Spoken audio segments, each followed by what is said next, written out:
Combien de projets est-ce que tu as actuellement? Entre le business que tu essaies de lancer, les side projects que tu as, l'instrument que tu es en train d'essayer d'apprendre, la langue que tu essaies d'apprendre, la compétence que tu essaies de développer, ou encore le sport que tu essaies de reprendre. Si la réponse est plus de 2, cette vidéo est faite pour toi. On va voir aujourd'hui pourquoi est-ce que l'éparpillement est l'ennemi numéro un de la progression. Donc, le truc c'est que tu travailles, t'essayes, mais tu reviens toujours au même point de départ. Le fait que tu jongles entre ces différentes activités te prend énormément de temps et d'énergie, mais au final, tu vois que tu fais tout ça pour rien du tout et qu'il n'y a rien de concret au final. Je vais te donner une image. Imagine une bougie à 10 mèches, mais que j'ai qu'une seule flamme. Donc pour pouvoir les allumer, je vais devoir diviser cette flamme que j'ai en quantité limitée sur ces 10 mèches, et ça va être quoi le résultat? Aucune d'elles va créer un éclat assez conséquent pour pouvoir éclairer, et donc au final, ça sert pas à grand chose. Alors que si j'avais pris une bougie avec une seule mèche et que j'avais mis la flamme que j'avais directement sur cette mèche-là, qu'est-ce qui se passe? Elle éclaire et la bougie se consume et elle fait son travail en fait tout simplement. C'est exactement la même chose avec ton énergie. On a tendance à l'oublier, mais notre énergie et notre focus est limité. Et le fait de l'allouer sur plusieurs projets en même temps, tu divises aussi le résultat que tu peux avoir sur ce projet-là et le potentiel que tu peux en tirer. Et c'est exactement ce qui se passe. Alors que si tu mets tout ton focus dans un seul projet, donc c'est là où tu peux en exploiter le maximum de résultats. Donc, on va en fait ensemble qu'est-ce qui se passe concrètement. Le problème de l'éparpillement, c'est qu'il ressemble à de la productivité. Donc le facteur qu'ils ont en commun entre les deux, c'est qu'ils te demandent de l'énergie et du travail. Et vu que tu es en train de travailler, tu te dis que ce que tu fais c'est productif et tu te sens fier quand même. Tu te dis je bosse du matin au soir, je suis un travailleur, etc. C'est pas totalement faux, mais t'es pas productif. Le truc c'est que tu es occupé.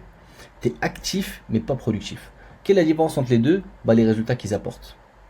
En général, lorsque tu vas être actif, ça va être sur des choses qui vont être assez insignifiantes en termes de tâches, en termes de priorités, et qui vont surtout ne pas apporter de résultats. Alors que le truc, c'est que ce qui amène en général des résultats viables, ça va demander une grande concentration et donc beaucoup d'énergie. Tu changes de projet en plus, en général, exactement juste avant que les résultats apparaissent. Donc tu switches de focus juste à ce moment-là. Et le truc, c'est que tu te sens productif le soir parce que tu as passé du temps, mais qu'au final, il n'y a pas eu de résultat. Donc ça ne servait à rien. Et tu commences quelque chose de nouveau à chaque fois dès qu'il y a de la difficulté pour fuir la difficulté et repartir vers là-bas. Et on pourrait se demander, mais pourquoi est-ce qu'à chaque fois je fuis justement à ce moment-là? Il est dû à quoi ce mécanisme? C'est très simple. Tu vas commencer quelque chose, tu auras de l'excitation. On a dit la chance du débutant et aussi l'excitation de la nouveauté. Voilà, syndrome de l'objet brillant. Donc tu commences le nouveau projet, tu pars de zéro. Donc forcément, tout ce que tu fais, c'est de la progression et ça te pousse à continuer. Le petit nouveau mot de vocabulaire que tu vas apprendre, la petite technique que tu vas faire en mieux, etc. Jusqu'au moment où tu vas arriver à un plateau. Et ce plateau-là, c'est là où l'excitation a baissé. Voilà, il n'y a plus l'excitation du nouveau. Les résultats, ils sont de plus en plus rares. Et ça va continuer jusqu'à arriver au stade de l'inconfort. Et c'est à ce moment-là où ça devient difficile, en fait, de continuer ce que tu fais. Et c'est ce moment-là où ton cerveau va chercher justement la dopamine qu'il avait au début. Donc qu'est-ce qu'il faisait au début qu'il avait de la dopamine? C'était quelque chose de nouveau. Donc qu'est-ce qu'il va faire ici? Commencer quelque chose à nouveau. Et en général, retiens bien ce que je vais te dire, tu abandonnes toujours au même moment, juste avant que les résultats apparaissent. Le fait de savoir cette phrase, en fait, ça va te permettre d'à chaque fois que tu vas reconfronter justement cette émotion-là, en fait, tu t'y prépares. Si je te mets un coup et que tu n'es pas prêt, l'impact il sera plus grand que si je te mets un coup auquel tu t'es préparé. Tu vois ce que je veux dire? Un boxeur qu'on briefe pas, qui va sur le ring, mais qui pense qu'il y a que lui qui a le droit de mettre des coups, dès le premier jab qu'il mange, il se demande qu'est-ce qu'il fout là. Alors que quelqu'un qui est préparé et qui le sait, c'est le job, il le sait, donc il continue. Donc là, c'est la même chose. Retiens, je le répète encore une fois, tu abandonnes toujours au même moment, juste avant que les résultats apparaissent. Comment maintenant est-ce que je peux me prémunir de ça et qu'est-ce que je peux faire? Très simple, je vais te proposer du coup un système avec 3 règles, donc pour la loi du focus. Règle numéro 1, une seule direction et un seul projet prioritaire. Parmi les deux que tu as, oui, tu en as plusieurs, il y en a un qui te tient le plus à cœur. Comment est-ce que tu peux savoir c'est lequel? Prends les projets que tu as, prends les résultats qu'ils amènent. C'est lequel celui dont tu as le plus besoin de ces résultats-là ou celui dont tu as le plus envie? Tu peux avoir un objectif physique, tu peux avoir un objectif, comme je disais tout à l'heure, de savoir jouer un instrument, et tu peux avoir un objectif, je sais pas moi, d'une activité que tu essaies de lancer. Entre les trois, c'est lequel celui dont tu as le plus besoin, celui que tu veux le plus, dont tu veux le plus avoir le résultat maintenant? C'est le projet, le side business qui s'est développé à côté? Ok, c'est lui que tu veux, ton projet prioritaire.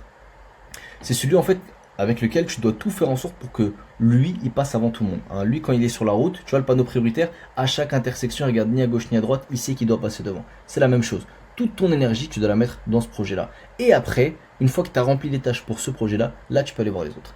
Règle numéro 2, tenir au minimum 90 jours avant de juger. Le problème, c'est qu'on est dans une génération où on a tout instantanément, mais les bonnes choses prennent du temps. Tu dois laisser du temps avec beaucoup d'efforts mis avant de pouvoir tirer des conclusions et savoir ce que tu fais. Et règle numéro 3, au moment où tu veux changer, voilà, il se peut que ce soit juste à cause de la difficulté, donc que ce soit juste une émotion passagère, note-le et donne-toi un petit délai. J'ai mis 2 semaines, tu peux faire un peu plus, un peu moins, mais pourquoi est-ce que c'est important? Il y a des fois où c'est arrivé, tu as fait des achats que tu as regrettés parce que tu t'es laissé tenter par ah ouais, j'ai envie de l'acheter, je l'achète. Et au final, tu te rends compte une semaine après, en fait, je ne voulais pas vraiment. Donc c'est juste de l'argent gaspillé. Là, c'est la même chose, tu appliques la même règle. Tu vas acheter quelque chose, laisse-toi 10 jours, ok? Si à la fin des 10 jours, tu as toujours envie d'acheter, c'est que tu le veux vraiment, sinon, c'est que c'était juste une émotion passagère. Et ici, c'est exactement la même chose que je te propose de faire.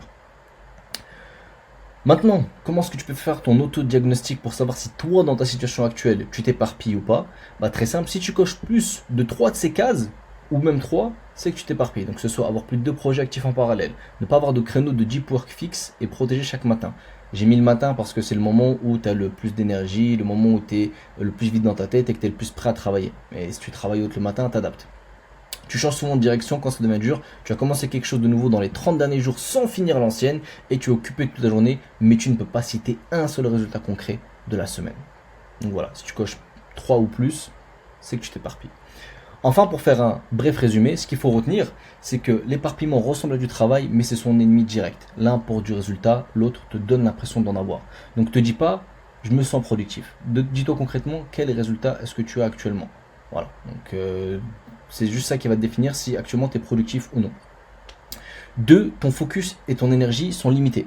Donc le fait de les éparpiller, c'est que tu es OK avec le fait d'éparpiller les résultats. Et sinon, et que tu veux absolument un résultat en particulier avant les autres, c'est des sacrifices, tu vas devoir prioriser celui-là. Oui, on veut tous tout faire. Ce serait trop bien de pouvoir avoir plusieurs carrières en même temps, gérer plusieurs choses. On veut tous. Mais choisir, c'est renoncer. Donc voilà, tu veux quelque chose que tu n'as pas actuellement, il faut que tu sois prêt à donner quelque chose que tu n'as pas encore donné. 3. Retenir que tu abandonnes toujours au même moment, juste avant que les résultats apparaissent. Comme ça, dès que ça arrive, tu t'es préparé et tu sais que plutôt que de ralentir, c'est le moment où tu dois accélérer. Et enfin, dernier point, avoir une seule direction pendant 90 jours au minimum et tester avant de changer. Pour conclure, si la vidéo t'a plu, je t'invite du coup à liker, à laisser un commentaire pour me dire un peu ce que tu en as pensé. Si tu veux aujourd'hui avoir mon guide 100% gratuit qui explique donc comment sortir la procrastination et hacker justement quelques petits codes de productivité, je te laisse m'envoyer pro sur Instagram comme j'ai pu l'écrire juste là, je te l'enverrai. Et enfin, si tu veux qu'on travaille directement ensemble et que je puisse t'aider justement à aller chercher ton plein potentiel, je te laisse m'envoyer plan sur Instagram. On pourra se faire un appel, faire un petit peu un état des lieux de ta situation et voir si oui ou non on sera apte à travailler ensemble. Très bonne journée à vous, bon dimanche et à la prochaine vidéo.